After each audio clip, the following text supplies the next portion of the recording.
जय हिंद दोस्त। बता दूं कि बिहार होम गार्ड के जो फॉर्म भरे जा रहे हैं उसमें बहुत सारे लोग गलत तरीके से फॉर्म को भर रहे हैं। वो कोई जानबूझ के गलत तरीके से फॉर्म नहीं भर रहा है, बशर्ते कि उनको उस चीज के बारे में सही जानकारी नहीं है। तो मैं वीडियो में ये पहले प्रॉपर बताऊंगा कि आप फॉर्म भरते समय किस किस चीजों का विशेष ध्यान रखें, क्योंकि वही 3-4 पॉइंट है जो गलत होने की संभावना है। ठीक है। उसके बाद एक चीज और है जो बच्चों को बहुत सारे ज्यादा कमेंट्स आ रहे हैं कि 12th का मार्कशीट या सर्टिफिकेट दोनों में अगर मेरा सर्टिफिकेट नहीं है तो मैं क्या करूं। तो इस क्वेश्चन का भी मैं आपको पूरा डिटेल्स में उत्तर बताऊंगा। साथ के साथ एक बार फिर से मैं आपको क्या क्या डॉक्यूमेंट लग रहे हैं उसके लिए बताऊंगा। अगर देखिए, आप लोग देखे होंगे कि बिहार में जब भी फॉर्म भरे जाते हैं, फॉर्म भरे जाने के बाद आपको एक रिजेक्टेड लिस्ट का ना आता है जिसमें 20-30 पन्नों का रहता है। तो अगर आप भी चाहते हैं कि आपका नाम वैसे 20-30 पन्नों का रिजेक्टेड लिस्ट में न रहे, तो आप बस केवल ये 5 मिनट का एक छोटा सी वीडियो है, इसको जरूर देखें और आप अपने फॉर्म को सही तरीके से भर के रिजेक्ट होने से जो बचाएं। ठीक है। तो इस तरह की वीडियो पाने के लिए हमारे चैनल को जो सब्सक्राइब करें। देखिए, बिहार होम गार्ड में जो मैंने पहला चीज बताया था, फॉर्म भरने में गलती होने की संभावना। देखिए क्या हो रहा है कि पहला चीज तो ये समझिए कि जो भी बच्चे फॉर्म भर रहे हैं, अगर आप अपने हैं घर पे या अगर हैं तो आप अगर खुद से भर रहे हैं तो ठीक है, आप पूरी जानकारी के साथ भरिए। अगर आप कहीं साइबर में भरवा रहे हैं, आप खुद से जाके पहले फॉर्म भरवाइए। ऐसा नहीं है, देखिए कुछ ऐसे केस होते हैं जो बच्चा बाहर रह रहा है और वहां पे वो फॉर्म नहीं भरवा सकता है, तो वैसा केस तो वो एक्सेप्शनल हो गया कि भैया वो है ही नहीं। लेकिन जो बच्चा यहीं पे है, यानी कि बिहार के अंदर है, पॉसिबल है कि वो साइबर में जाके या खुद से जैसे भी वो फॉर्म भर सकता है, तो आप अपने सामने अपने फॉर्म को भरवाइए। ये पहला चीज ध्यान रखो। देखिए दूसरा चीज जो मेन गलती क्या हो रहा है, फोटो में। देखिए फोटो में इसलिए गलती हो रहा है कि देखिए फोटो में आपका फोटो तो पहले है, उसके साथ साथ व्हाइट बैकग्राउंड, ये तो सब लोग जानते हैं। लेकिन साथ के साथ आपको क्या करना है, यहां पर DOB लिखना है, यानी कि डेट ऑफ बर्थ। ये अगर आप देखा जाए तो बहुत कम ऐसे फॉर्म होते हैं जिसके अंदर फोटो के ऊपर डेट ऑफ बर्थ लिखवाया जाता है। ज्यादातर आप फॉर्म देखेंगे तो DOP लिखवाया जाता है कि डेट ऑफ फोटो।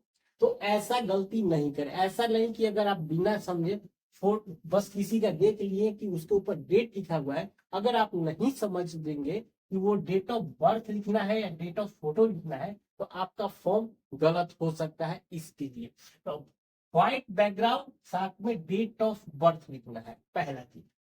दूसरा जो गलती हो रहा है या होने की संभावना है, 12वीं का मार्कशीट और 12वीं के सर्टिफिकेट में देखिए, जिस बच्चे के पास 12वीं का सर्टिफिकेट है वो कोशिश करे कि अपना 12वीं का सर्टिफिकेट। अब 12वीं का सर्टिफिकेट देखिए, वो जिसको हम मूल प्रमाण पत्र बोलते हैं, जो 2 साल या 3 साल बाद आपके कॉलेज में आता है, वही होता है। अगर कोई बच्चा 2-3 साल पहले पास आउट हुआ है, उसका अभी कॉलेज में नहीं निकाला है, तो वो अपना सर्टिफिकेट निकाल ले। क्योंकि देखिए अगर आपका सर्टिफिकेट आपके कॉलेज में आ गया है, अगर आप नहीं निकाल रहे हैं, तो ये आपकी लापरवाही है। हो सकता है कि डॉक्यूमेंट वेरिफिकेशन वाला एक शब्द पूछेगा, तो आपका मार्कशीट कहाँ है, आपका सर्टिफिकेट क्यों नहीं है। तो अगर उस समय आप बोलते हैं सर मैंने नहीं निकाला, तो हो सकता है कि आपको 1 सेकेंड बोले भैया, तब आप जाइए। तो आप इस तरह से एक छोटी सी गलती है, आपको बस इतना ही करना है कि आपको अपने कॉलेज में जाना है, एक बार पहले कंफर्म कर लेना है कि मेरा 12th का सर्टिफिकेट आ गया है नहीं। अगर नहीं आया है तो वो अलग बात हो गई, लेकिन अगर आपके आ गया है तो अभी आपके पास 16 तारीख है, आप किसी एक दिन उससे पहले जाके अपने कॉलेज से वो मूल प्रमाण पत्र जरूर लेके आइए, उसके बाद आप उस फॉर्म को भरिए। पहला। दूसरा, तीसरा, हायर क्वालिफिकेशन। देखिए हायर क्वालिफिकेशन को लेके कंफ्यूज हो रहा है। एक फॉर्म है इंटरमीडिएट वहां पे लिखा हुआ है, दूसरा ग्रेजुएशन लिखा हुआ है, तीसरा पोस्ट ग्रेजुएशन लिखा हुआ है। समझिए, जो बच्चा ग्रेजुएट हो गया है या पोस्ट ग्रेजुएट हो गया है, वो अपना ऑप्शन यही चुनेगा। अगर पीजी किया है तो ठीक है, नहीं तो ग्रेजुएट किया है तो ग्रेजुएट चुनेगा। अगर आप मान लीजिए ग्रेजुएट है और आप केवल इंटर मत चुनिएगा, इस बात का ध्यान रखें। क्योंकि चूंकि ये आपका, मैं इसलिए बता रहा हूँ कि आपको जब वो फाइनल लिस्ट बनेगा तो हो सकता है बहुत ऐसी चीजें टैली करेंगी, तो उस समय ये भी देख लिया जाएगा कि कितने बच्चे ग्रेजुएट किए हुए हैं। उसका मार्क्स नहीं देखा जाता है, जिस बच्चे ने ग्रेजुएट पर टिक किया है उसको आगे लिस्ट में आगे कर दिया जाएगा। तो इसलिए आप, यदि आपके पास जो हायर क्वालिफिकेशन है उसी को आपको टिक करना है, इस बात का आप एकदम क्लियर ध्यान रखिए।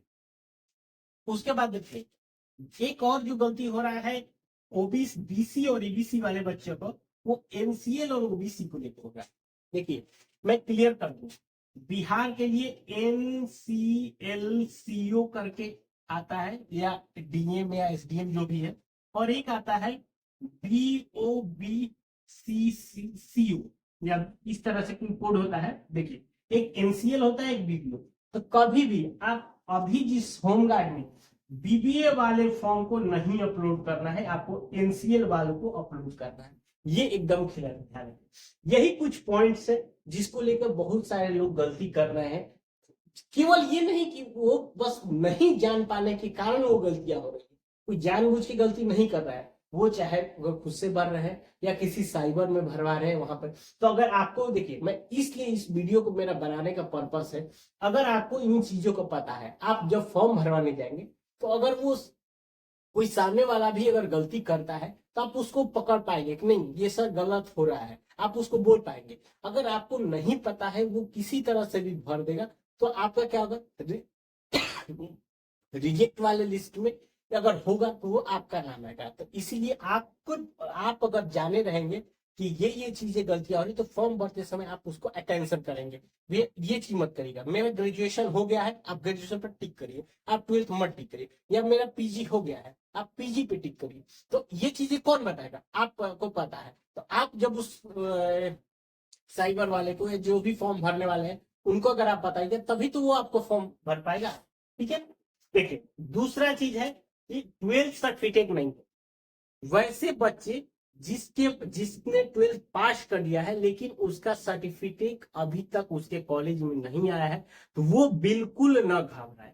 आप इस 12th के सर्टिफिकेट के चक्कर में मत रहिए। आपके पास अगर 12th का केवल मार्कशीट है तो आप दोनों जगह 12th के मार्कशीट को ही आप अपना अपलोड करिए।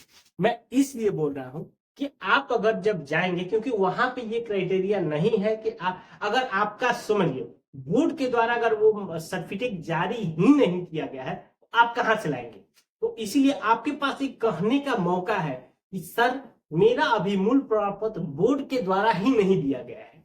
तो वो क्या करेगा, एक बार के लिए जांच करेगा कि हाँ भाई इस सेशन का अभी सर्टिफिकेट आया है, नहीं आया है। तो क्या करेगा कि नहीं भाई, इन लोगों में बच्चे की कोई गलती नहीं है, इसके पास ऐसा नहीं है कि इसने जानबूझ के नहीं लाया या जो भी है, तो इसमें आपकी गलती नहीं मानी जाएगी। इसलिए जिसका मूल प्रमाण पत्र अगर नहीं आया है, लेकिन फिर भी आप पहले अपने स्कूल में या कॉलेज में आप पहले पता कर लीजिए, अगर नहीं आया है, अगर वो लोग बोल रहे हैं कि नहीं अभी इस सेशन का आया ही नहीं है, तो आप एकदम बेझिझक होकर दोनों जगह अपना मार्कशीट डाल के फॉर्म को अप्लाई करिए। ठीक है। अब मैं, ये चीजें हो गई। अब एक बार फिर से मैं आपको डॉक्यूमेंट की लिस्ट बता देता हूं कि आपको डॉक्यूमेंट फॉर्म भरते समय क्या क्या रखना है आपको अपने को। देखिए, पहला 12th का मार्कशीट, दूसरा 10th 12th मतलब दोनों का मार्कशीट हो गया। उसके बाद आपका सर्टिफिकेट, जिसके पास नहीं है उसको घबराना नहीं है, वो 12th का मार्कशीट यूज कर लेगा। निवास प्रमाण पत्र वो हो जाएगा। उसके बाद जो कैटेगरी वाले हैं, ईडब्ल्यूएस वाले अपना डालेंगे, एनसीएल डालेंगे, कास्ट SC ST वाला अपना कार्ड डालेंगे। ये चीजों को अपलोड सही से अपलोड कर। उसके बाद फोटो का व्हाइट बैकग्राउंड और डेट ऑफ बर्थ के साथ आपको फोटो बना लेना है। सिग्नेचर एक हिंदी में और एक इंग्लिश में, यही चीजें आपको लगने वाली है। ठीक है। अगर इसके बावजूद भी अगर आपको कोई और जानकारी चाहिए, हमें नीचे कमेंट करके पूछ सकते हैं। हम आपको कमेंट में पूरा प्रॉपर आपको आपके रिप्लाई किया करेंगे।